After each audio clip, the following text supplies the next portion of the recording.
భువనగిరి కోట అయ్యా, పులుసు పులుసు కాడుతుంది. చెట్టు ఏంటంటే సగం ఎక్కి ఫోన్ మర్చిపోయి మళ్ళీ సగం దిగి మళ్ళీ సగం ఎక్కిన తినమ్మ జీవితం. పక్కా కాలనుకున్నాడు ఇక్కడ రేపై.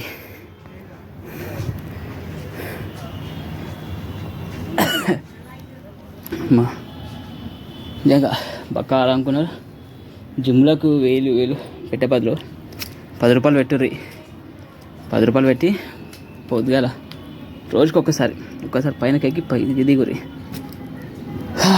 100 కాదు 150 కిలోలు అయినా చల్ల వాడతారు ఏడు కాడికి. ఇంకెక్కేది మస్తుగా ఉంది. టైం అయిపోతుంది, ఎక్కేసి వస్తా.